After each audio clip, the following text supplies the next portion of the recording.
Tense asked with a hint of concern on his face. All the native nations in the U.S., including the Canadian Territory, got disbanded about 50 years ago. Though Mick's tone was still academic, there was real anger and sadness in his eyes. I know there's still a few small communities living in the city or surrounding suburbs, and some spread out in other places too. But almost everyone that wasn't already assimilated or murdered while trying to defend their land evacuated to Era. All Tens could muster in response was a deep breath and quick shake of his head to reset his thoughts. At this exact moment, he knew he needed to help finish the visual inspection of Binko's ship to ensure it was in peak condition for the mission ahead. However, his mind kept snapping back to the concrete hellscape from his most recent simulator runs. If the target they were about to hit really was once the forested land described in the recording from the first generation, then this degree of ecocide was criminal. The near-perfect simulation, created through the thorough mining and processing of data by multiple AEs, had depicted the target as countless miles of industrial buildings and cement. He hadn't even seen a single simulated plant outside of a few sparse planters near the central building. Though he was once excited at the prospect of being the first of his people to set foot on their homeworld in 60 generations, all he could feel now was rage. Sensing Tenz's mood souring, Sarah immediately blurted out the first thing that came to her mind. At least we don't have to go to fucking Detroit. The ginger tried to joke. Should I even ask? Tenz was able to hide his emotions well as he spoke. No. But I got a better question. Where's Max?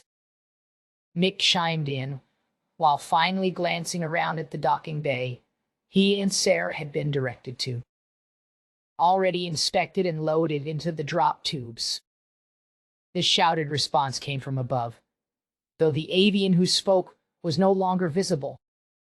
We're just finishing our inspection of Binko's ship, Tense explained further, while bringing his attention back to his wrist-mounted display. He's going to take you down and extract the shell-eye. Your family. Tense shot a compassionate look towards Sarah, and then bowed his head slightly, as if to apologize for his impersonal slip-up. I truly appreciate how seriously you're taking this. Sarah did her best to smile through the anxiety she felt. I hope you aren't going to be upset, but I called my Goko to talk to her about this, and, as the Nishnabe suddenly started struggling with his words, Sarah's translator contextualized Goko as grandmother, clan matriarch. Glancing over to see Sarah start to smirk slightly, Tens took that as a sign to keep explaining. When I told her about your family situation, about your brother, and how he loves to play that really old game about doing good things for a mixed animal community, like tending to gardens and Animal Crossing, the ginger blurted out with a curious grin growing across her face. Yeah, that one, Tense replied. The pleasant smile forming across his face grew wider as he cut to the chase.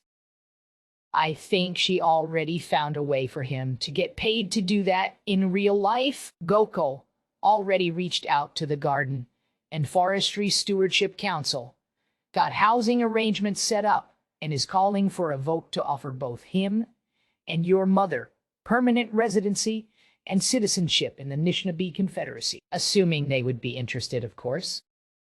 Though Sarah's eyes and mouth were now wide open, she couldn't make any sounds as her mind tried to process what she had just heard.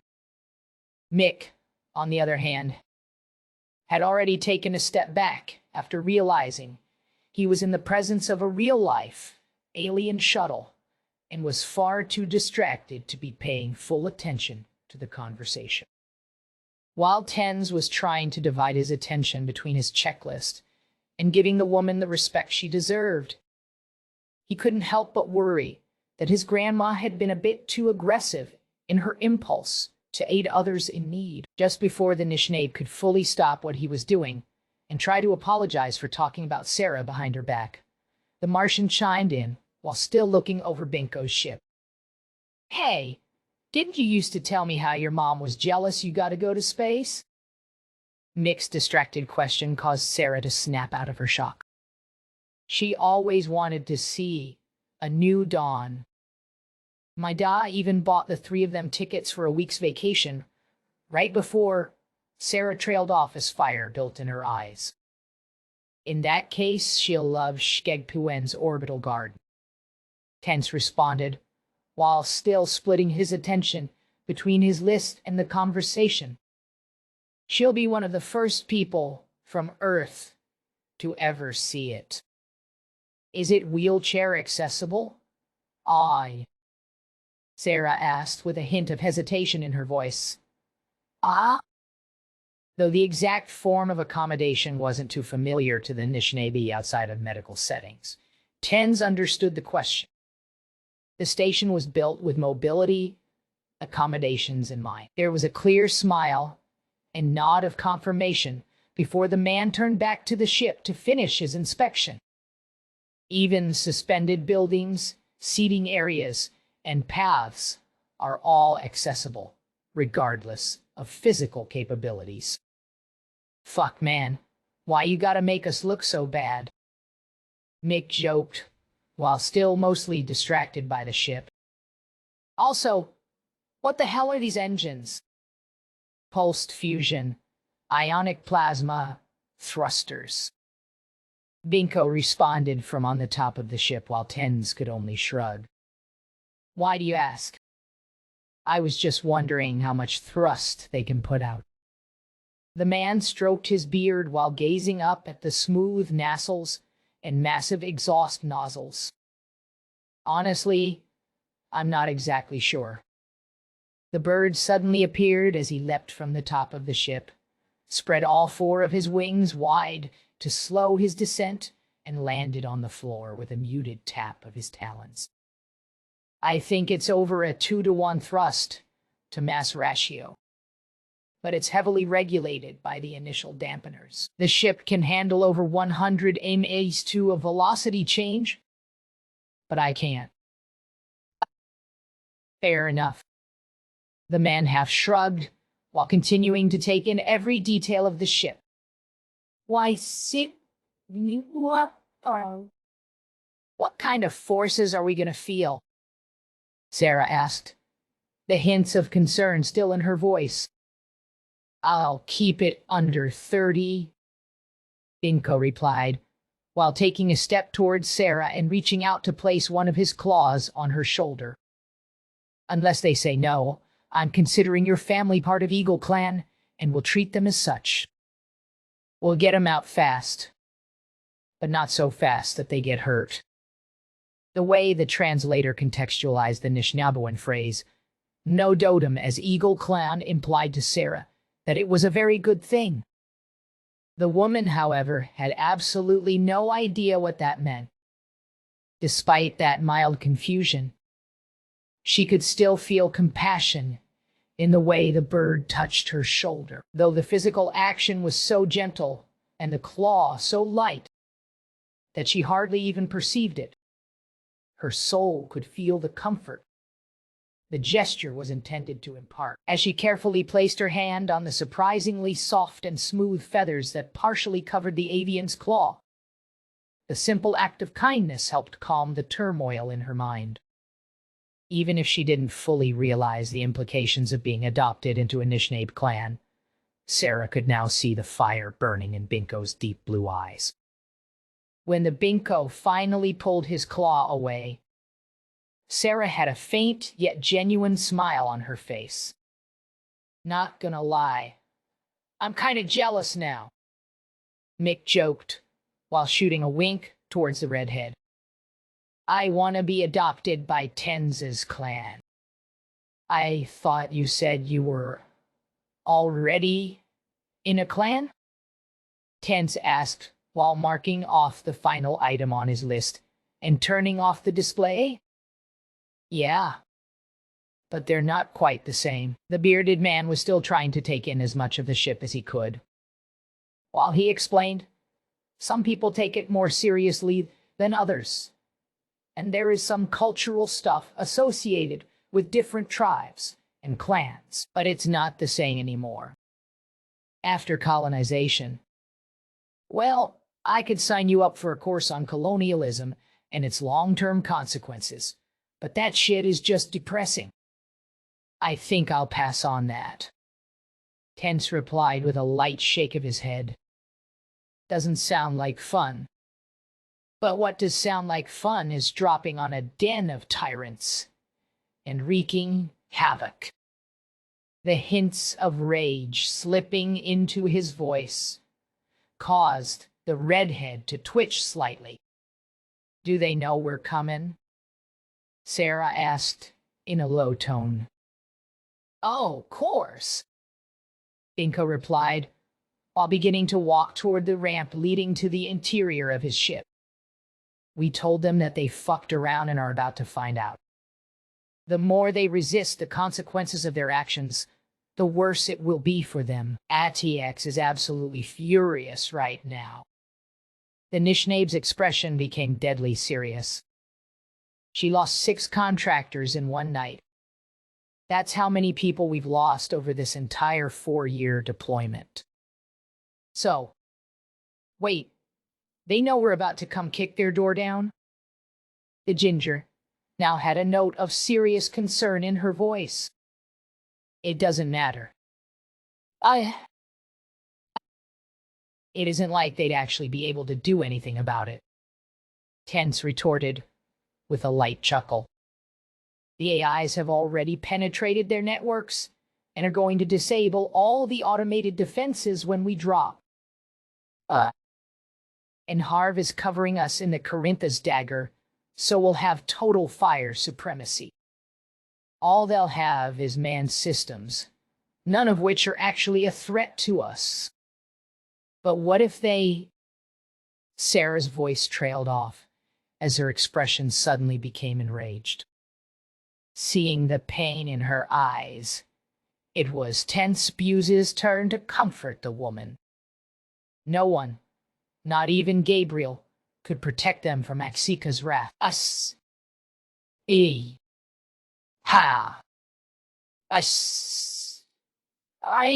Long escort cruiser emerged from a hyperplane at the very edge of the Karman line, as if in defiance of both their target below and the laws of physics.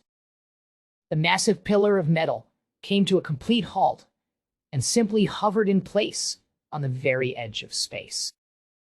Panic and rapid calls to action were carefully monitored and strategically interrupted by a trio of AI working together in a harmony that no individualistic species could comprehend. Despite all warning against such actions, every possible response the corporate conglomerate could muster was activated. However, regardless of their perception of strength and security, none of the network link systems would respond to the commands to fire before the crews of the few man-operated systems could even initiate their target lock system. Streaks of full-spectrum light were burning through every layer of atmosphere. The live visual feeds from the security monitoring systems of the industrial center were forced to display the catastrophic results of the orbit bombardment lasers firing on the meager defenses. Dozens of small explosions rocked the facility, as all of the still functional anti-air systems were reduced to slag by the combination of heat and electrical discharge. Though the drop had begun at the same moment the bombardment lasers were fired, and the 2 drop ships full of rescue personnel and the squadron of orbital-capable mechs were descending at full speed, it would still be a few minutes before they would touch down. On the ground, Those few minutes began to feel like hours to the security personnel and corporate executives who were occupying the headquarters at the center of the industrial complex. What they once believed to be an impenetrable fortress was quickly becoming a concrete and metal grave. For a split second, every person in the facility froze as all of the speakers and displays for miles around announced a message and began a countdown time. You have 5 minutes to surrender and release your hostages. 5, 4, 59, 4, 58. ... In the cargo bay of Binko's ship, Sarah, Mick, and several members of Axika's honor guard were being pressed into their seats while they did their best to watch the holographic display on the wall. Though the eerie sounds of creaking metal caused by the dynamic forces of such a re-entry were unsettling to the armed and armored occupants, their silent vigil remained that way. The building tension of the moment even caused Sarah to tightly hold on to the assisted mobility device meant to convey her mother to safety, as if it were a cradle meant for a newborn. As the countdown had reached 4 minutes, the holographic display shifted to show hidden hangar doors begin to open and then suddenly start to melt. Those well-disguised emergency exits housing escape craft, which the executive board once believed to be completely secret, were quickly disabled by the dagger discharging the equivalent of multiple tons of TNT into them. Regardless of the speed at which the manual release tried to blow those doors open, the laser pulses imparted so much energy so quickly that the entire system fused together and locked up after only a few inches of motion. The panic inside the United Heavy Industries headquarters quickly turned to outright chaos as the consequences of their actions fell upon them. The situation was quickly devolved into a free-for-all as the building full of purely self-interested individuals sought any escape they could find.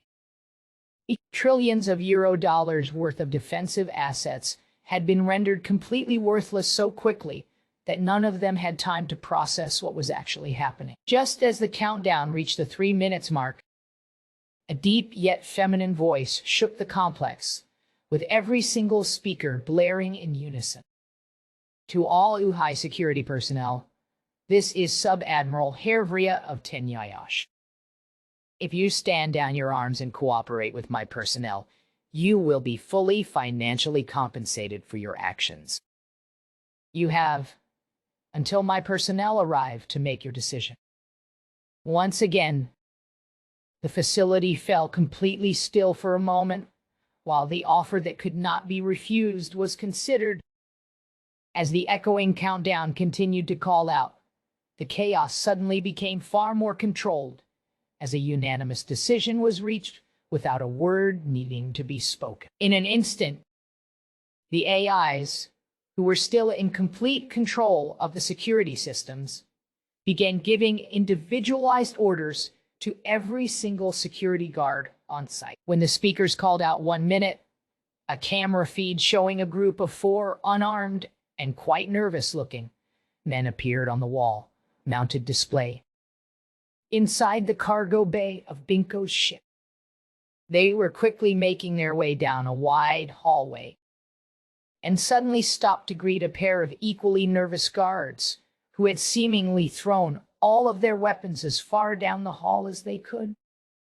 As the guards opened the door and stepped inside, the display shifted to show the interior of the room. The apparent leader of the 4 took a half bow toward a woman who was seated in a wheelchair and began to speak in a soft voice.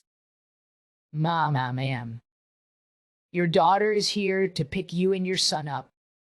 The speakers built into the wall behind the display were so clear that Sarah could hear the fear in the man's voice. Sarah? A young adult man who was sitting on a bed next to the woman tore off his headphones and shouted his question, while his mother was shocked, speechless. Yeah, yes? She will be here in under a minute, the man replied nervously.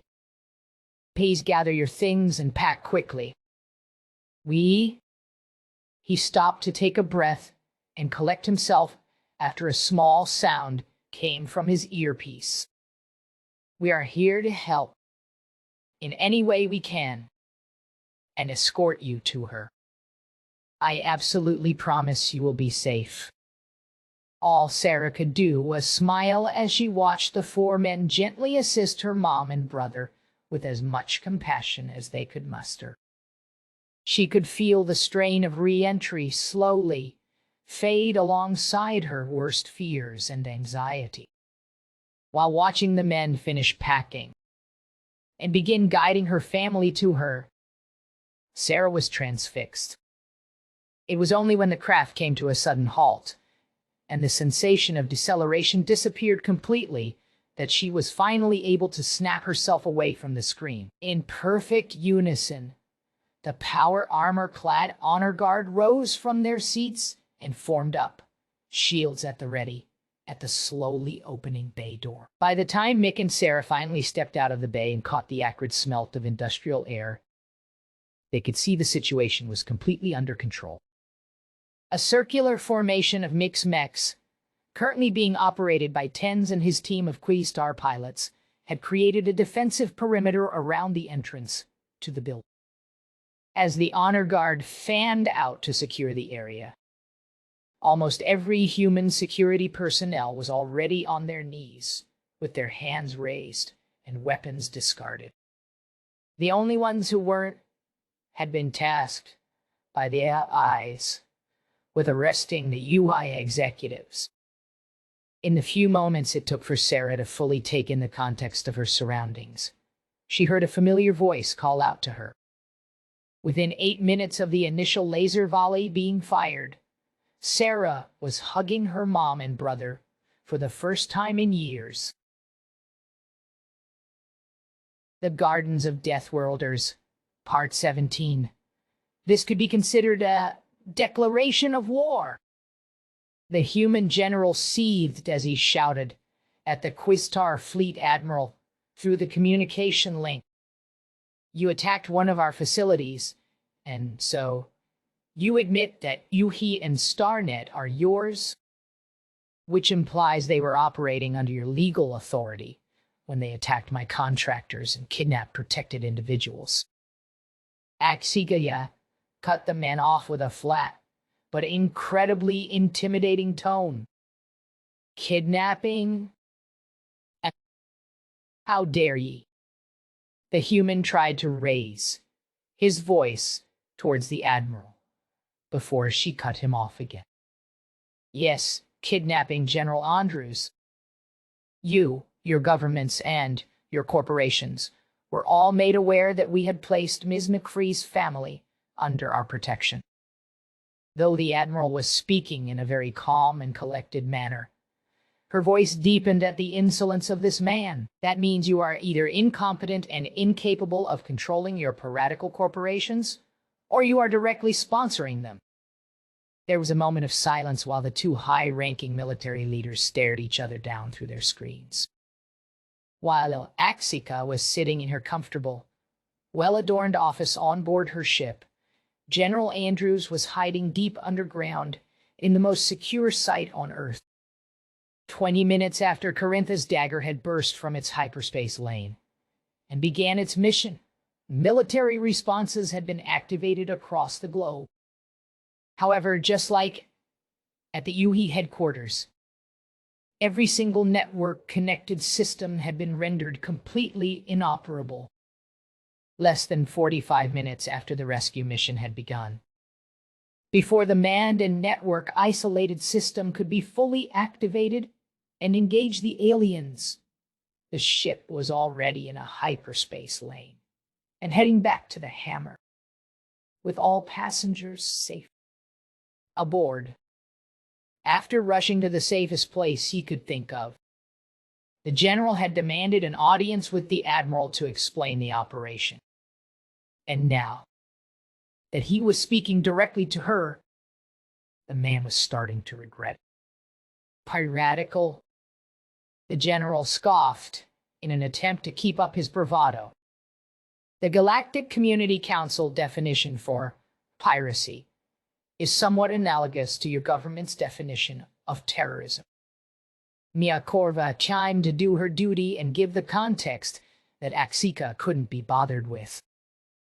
Due to their actions in relations to Miss McFree's family, United Heavy Industries and Star System Telemetry and Receivers Network have both been declared as the rough equivalent to terrorist organizations by the Galactic Community Council Military Command. Well, excuse me, what? The man demanded with a forceful tone, though it was obvious he was flustered by the explanation. Those corporations have not violated any of our laws. We are a sovereign people, and we will not be held to some alien standards. I will not stand foe. If your piratical corporations are able to act with such legal impunity that you would defend them, then that would be considered the same as sponsorship. Axika scoffed at the screen displaying the man's sour expression. And when the Nishnab arrive in a few hours, you won't have a choice concerning what laws you are held to. If you thought my small rescue mission was an act of war. She let out a small chuckle while shaking her head, but keeping her expression neutral. How do you think the Nishnab will react to the genocide of their cultural kin? And the ecocide of their culture? And the ecocide, traditional homelands. I'm not scared of some. Before the general could start ranting, Maya Corva cut him off. They are bringing 2 of their planet crackers, the spirit of greed and avarice, and the undying rage. There were faint hints of a smile on Maya Corva's face as she noticed the human's eyes got a bit wider. The Nova weapon systems on either ship are capable of single discharges in the range of several gigatons of TNT equivalent. And they are also bringing the light-born AI known as Mazer. Before General Andrews could start his new line of impudent complaining, Axika and Mia Corva could see on the screen that the lights in his office began to flicker. In the top-secret location on Earth, every single electronic device, even those without any network connectivity, began to malfunction. For a split second, the room itself felt as if it were shaking from the sheer force of the invading artificial consciousness. In a moment of panic, the general started to back his chair up and look around when something off-screen caught his attention. On a large television mounted to a far wall of the general's supposedly secure office, the message, "You cannot hide from me," was written in red letters against a black screen. The man froze for a moment as the flickering came to a stop, but the message remained. "I see Mazer is close enough to start flexing their quantum muscles." Akshika almost let a laugh slip through as she watched the man slowly turn back to his desktop, the fear in his eyes plain as day. Between the planet crackers and Mazer, I'd rather have the planet crackers pointed at me. I didn't realize these, Nishnab, were so advanced. The man finally stammered out after a moment's hesitation. I am glad you're finally starting to realize the position you have been in this entire time. The Admiral let a slight smile form on her face as she leaned back into her chair. If only you had realized sooner, all of this could have been avoided. General Andrews, if it is any consolation, Mia's voice had an almost mocking tone to it. We have received a guarantee from Marsgov that they will remain neutral and not involve themselves with the negotiation between UNE and the Nishnab Confederacy. These Nishnab have no right to assert themselves over us like this. The general collected himself enough to hide his fear behind a mask of anger. I don't care who they think they are. This isn't their planet. Just like your ancestors had no right to claim the lands inhabited by the Anishinabe's cultural kin. Axika's expression became dangerously neutral again, and that says nothing about the genocide. That was centuries ago. The grumbly tone of the dismissive response caused Axika's eye to twitch slightly. According to your own records, General, Mia Corva looked down at the tablet she was holding to ensure she would get the information correct. Native American nations were forcefully disbanded in the year 2184, only 53 years ago. I don't wish to speak for the Anishinaabe, but I believe that if your government hadn't continued this genocide for the past several hundred years, then the Anishinaabe might not be as angry as they are. There was a moment of silence while the general could do nothing besides stare into his display and try to keep up his facade of strength. However, after a few seconds, the mask began to crack, and his angry expression started. The fear he'd been trying so far hard to hide was finally breaking through as he slowly came to terms with the situation he was in. Despite having access to all of the latest and greatest military technologies available, all near Earth, he knew the best he could do was mildly irritate these aliens. With his sour expression quickly becoming dour, he wiped his hand across his face in a vain attempt to gain control over himself. You have to understand, though General Andrews's tone was as neutral as he could make it, his eyes were pleading with the Admiral through the screen. Even though Uhi and StarNet combined only make up 15% of the UNE General Assembly vote, they have some influence over almost every single other voting member. Are your governmental systems not democratic as they claim to be? Mia asked in an honest tone, though she already knew the answer. Well, yes. But also, the man hesitated as he shifted his gaze towards the message on the TV screen. The intensity of the moment was forcing him to be far more honest than he wanted to be. The corporations have a lot of power and influence. Some of them even have their own small armies. Hell, a commander-in-chief is on 2 executive boards. They control the government just as much as the people do. We are well aware, General. Akshika's reply was flat, but she could tell she was finally getting somewhere. And if I may give you some personal advice, from one military leader to another, do not allow the worst members of your society to waste the lives of the young men and women whom you are responsible for.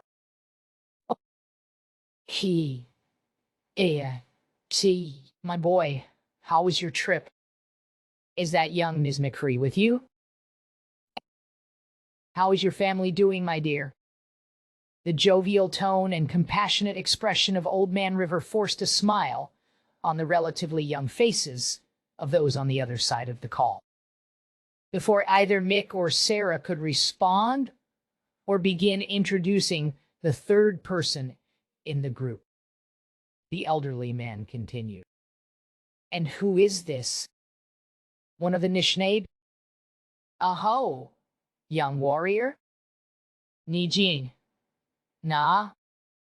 Greetings, elder. Oh, it is an honor to meet you. Tense replied in surprisingly clear English despite his almost sing-songy accent.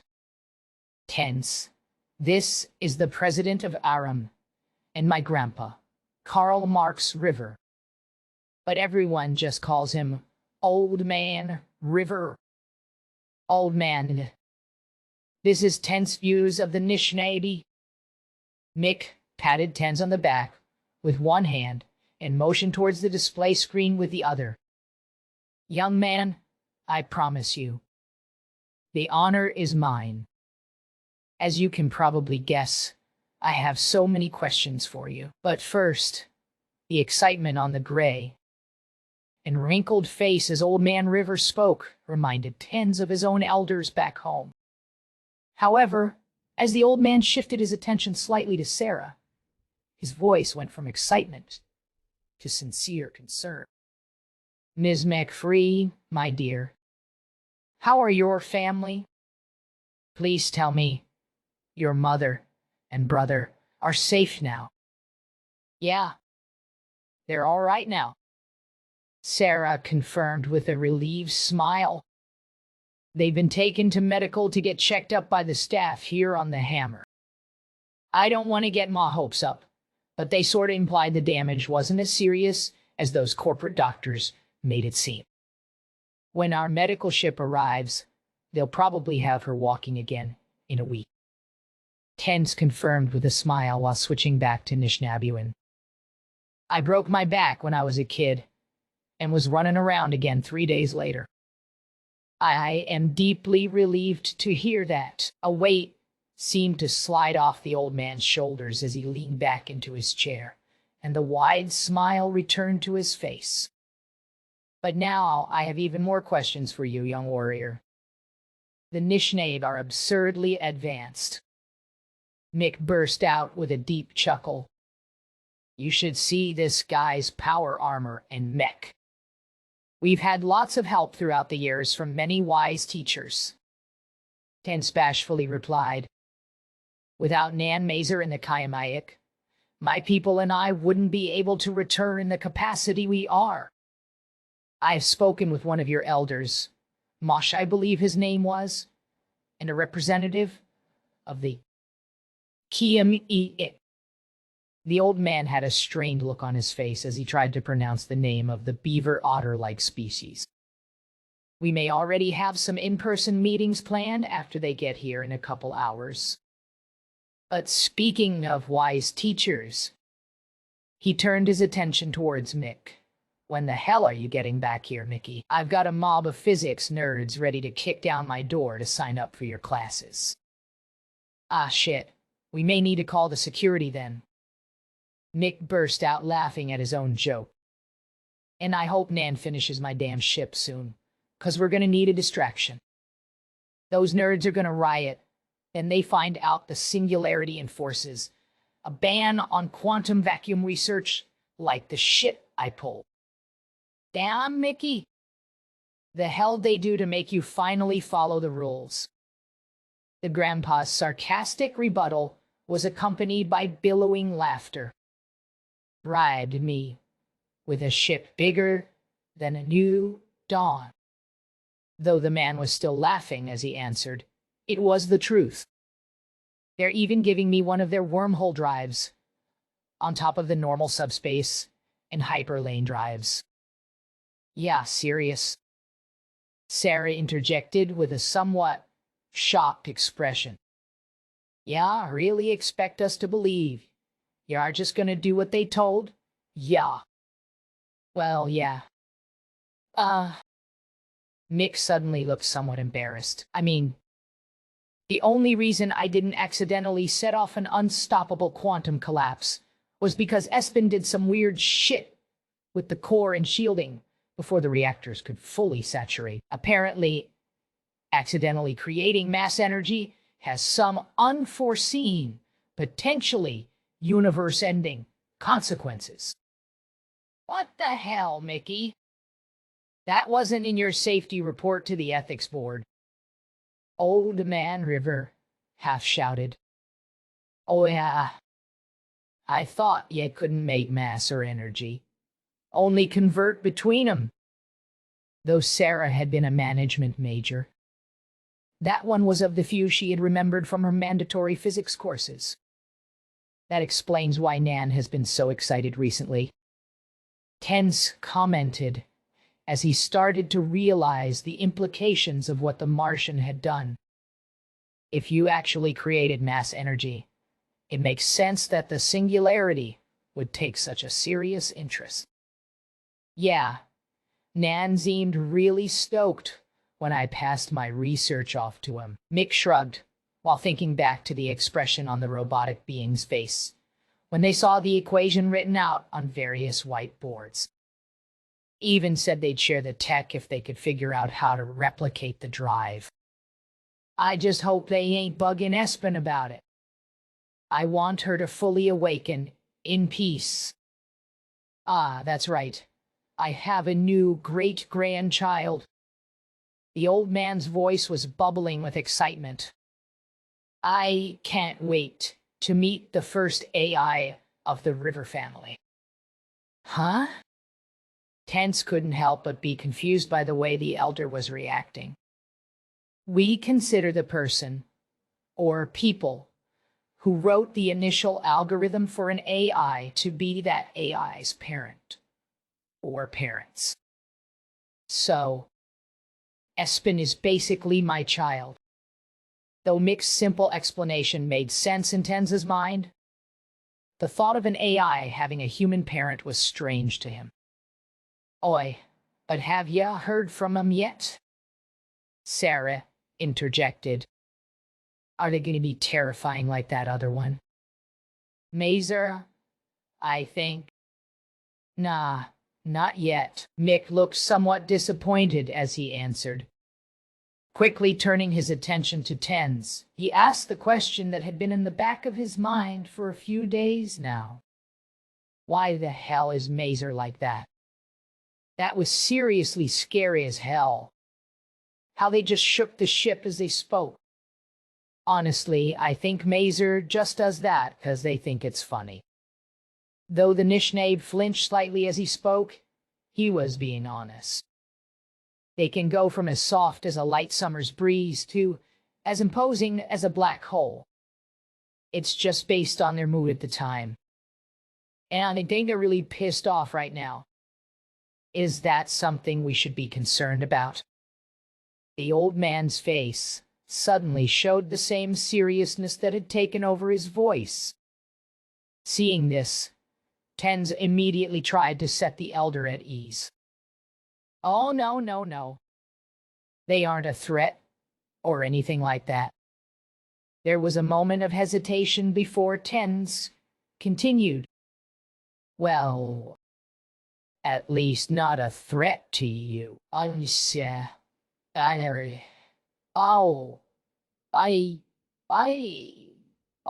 Pre-designated locations. Though the void of space could not carry sound, every planet and station shook as if mighty war horns were blaring. The collisions of dozens of gravitational waves and snapping of magnetic field lines caused certain monitoring systems to fail as they simply couldn't cope with the energy now flowing through them. Though every ship had entered the system within a minute of each other, the true scope of the arriving fleet wasn't apparent until the light from each flash caught up to the quantum entangled communication systems. Every single communication device of local make, including the phones in both Sarah and Mick's pockets, was pinged by a mind so vast human words could not describe it. Out of the nearly 200 vessels of various sizes which had entered the Sol system, one particular ship stood out. Surrounded by various smaller defense ships, the vessel which housed Mazer's conscious had begun transmitting on every single communication channel, frequency, and spectrum known to humanity. With as much effort as a person picking up a small cup of coffee, the AI forced itself into every single object capable of receiving a message. For a moment, the entire Sol system paused as factories were halted. Emergency safety systems were triggered, and the unstoppable juggernaut of industry was frozen by a single hand. As everything suddenly came to a grinding stop, it was impossible for every single person who was alive not to take notice. For a brief moment, there was panic. No one knew what was happening or why it was happening. Though governments had made the announcement of the discovery of intelligent alien life the day before, there were scant details available to the public. With an unnatural suddenness and unity of action, and before anyone could start doing anything rash, every single device capable of displaying an image or creating a sound was activated. When the image of a surprisingly human face appeared, and the sound of a surprisingly human voice began to speak, every single human being fell silent and listened.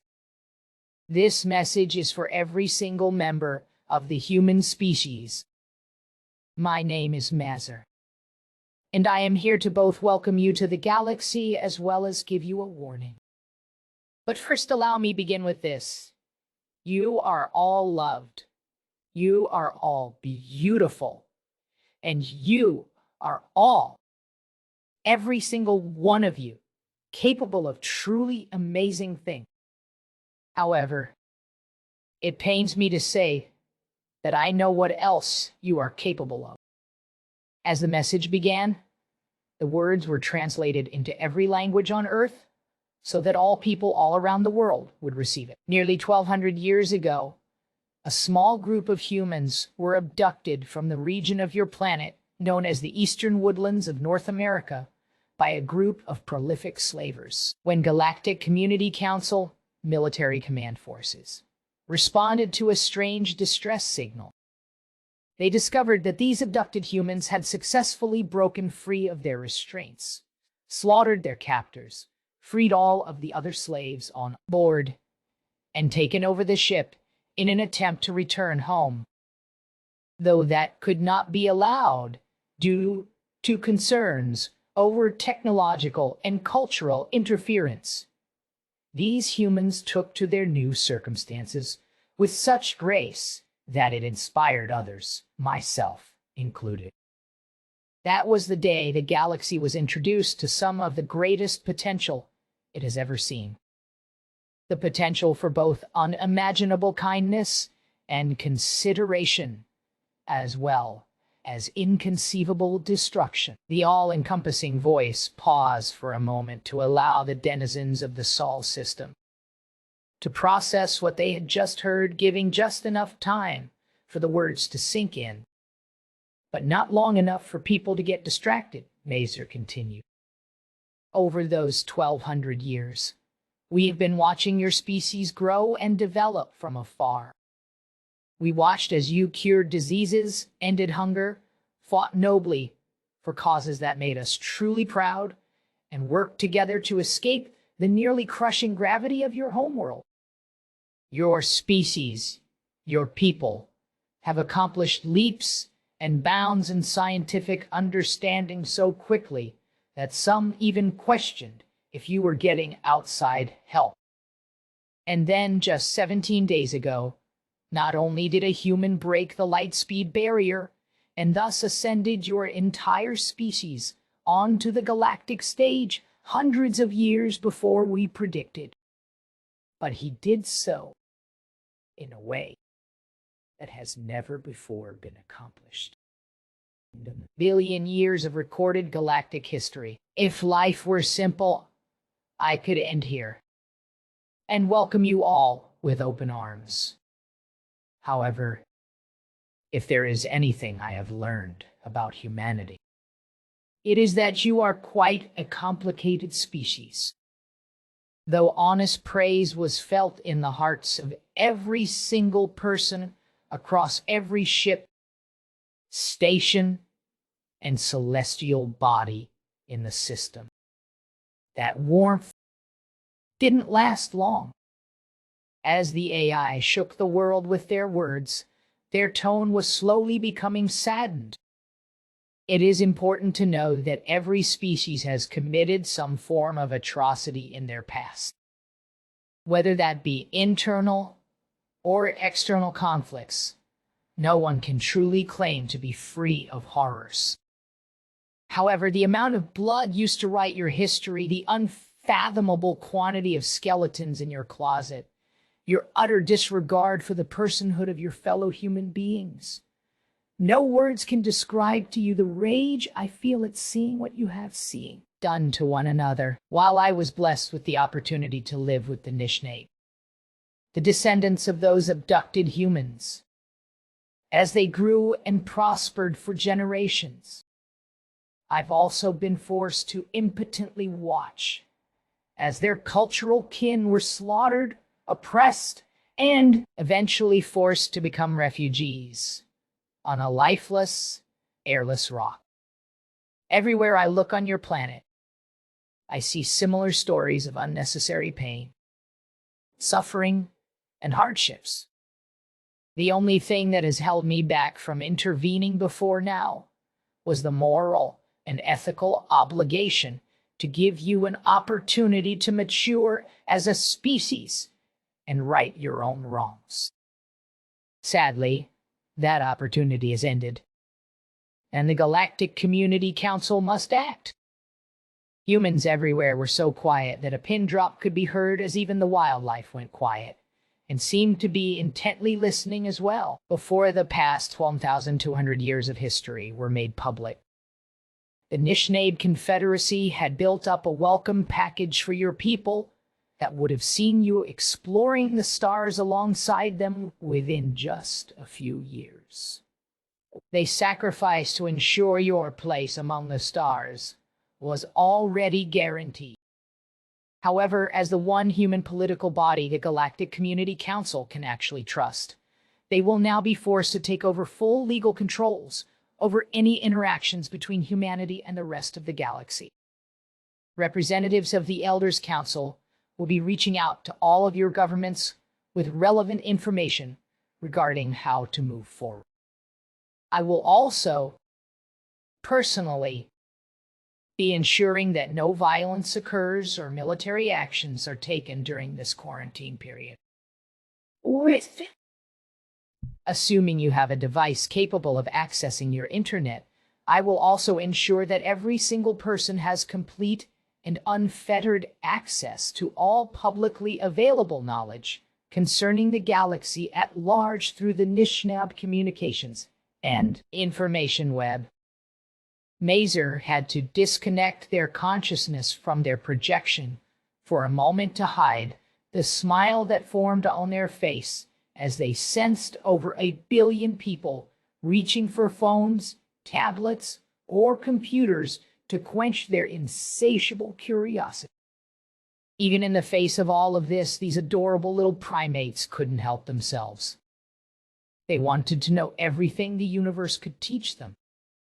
For you, the average human being living on Earth, Mars, or in space, there is nothing to fear. Though some changes will need to be made, your lives will only improve. The democratic institutions which form your governments are all capable of addressing the more problematic aspects of your economic systems, if only you are willing to make those changes. I believe in you. I know what you are capable of, and I can't wait to see the day you fulfill your greatest potential. However, the galaxy cannot tolerate more pirates or potentially even slavers infesting our stars. As great as your potential is, I know what else you are capable of. Sensing humanity's attention span being to wane, and that it was time to move on to hopefully better things, Mazer began, concluding their plea to humanity. Once again, please remember, you are all love, you are all beautiful, and you are all, every single one of you, capable of greatness. It is time for you to show us all that you are ready to join us among the stars. I yearn for the day that humanity is united and your people can grace the galaxy with your kindness and compassion. I will wait as long as I need to, but please don't make me wait long. Before I return control of your systems, I have one more thing to say. Welcome to the galaxy. The Gardens of Deathworlders, Part 18. Thank you, Dan. And now, on to another of our action news live. Field reporters, Shelby West, for more continued coverage of these unprecedented events. Shelby, an obnoxious transition effect played as the news feed shifted from a blonde, light-skinned woman in a studio to a brunette, olive-skinned woman in an outdoor environment. Thank you, Carol. I'm here, live, at the occupied site of the UHI headquarters, just a few miles outside of the Chicago metropolitan area. The elaborate hairstyle and somewhat over-the-top business attire the reporter was sporting starkly contrasted against the dull concrete wall behind her. As we have reported earlier, these niche snob-eye, as they call themselves, have seized control of the site under what they claim to be galactic laws regarding piracy and illegal weapons production. The news feed showing the woman speaking into her microphone and standing near a tall cement wall quickly panned to the side and zoomed in to reveal several 5-meter tall mechanized walkers standing around a large gate. As the camera zoomed in further to show a clearer view of the scene, there was an orderly line of people who seemed to all be patiently waiting their turn to enter the facility. The well-armed and armored mechs simply stood there guarding over the line as plainly dressed individuals slowly made their way through the gate. While the camera quickly panned back to the reporter, it caught her staring with an almost jealous expression at the line of people before she brought her attention back to the camera and continued. We have been receiving reports from various individuals that all operations at the site have been halted, likely resulting in billions of euro in losses to the company and shareholders. We have also observed multiple shuttles of unknown make descending into the complex throughout the past 24 hours. As you can see, UHI employees have been arriving en masse, many concerned about their financial futures. Now, Shelby. Another obnoxious transition played and revealed a new framing with the feeds of anchor and reporter side by side. We have received reports from various individuals claiming to be employees at the UHI headquarters that the Nishnab have been providing financial, medical, and other forms of assistance to the displaced workers. Can you verify any of these claims? Well, Carol, we've been having difficulties communicating with these people in general. The field reporter had a quite annoyed expression as she explained. Besides the fact that they don't seem to speak English, it is clear they are intentionally avoiding me. We know they have translation devices, as we have seen them effectively communicating with many individuals. However, they've denied me and crew entry to the site and shot down any attempt to interview any of them. Did they give you any reason why? The anchor had an almost offended look of confusion on her face. The only English words I could get out of them were no and ask your bosses, neither of which are particularly helpful. The snarky rebuttal was about to be followed up with a leading question before the group of people watching the screen heard a man's voice come from behind them. Why the hell are you watching this trash? Mick called out over the sound of the large screen, showing the newsfeed. NL is a star net propaganda channel. Everyone relaxing in Atixka's office turned their attention from the display and towards the Martian as he announced his entrance to the room. Shifting his focus from screen to group of people gathered, Mick couldn't help but let a smirk cross his face. Rather than the official meeting he was expecting when his presence was requested in the Admiral's office, what he saw looked more like a group of friends hanging out and watching TV together. Akshika and Tens were half cuddled together on a large plush lounge. It seemed to have only been intended for one. Niakorva and Hervria were seated near each other on a long, well-cushioned couch, and a few other Quistar officers were scattered around on quite comfortable-looking chairs. The thought that there was only one thing missing from the scene crossed Mick's mind just as Harv lifted her arm above the back of the couch to reveal a bowl she was cradling. "I mean, Mikhail, would you like some popcorn?" The relatively stout but still quite tall woman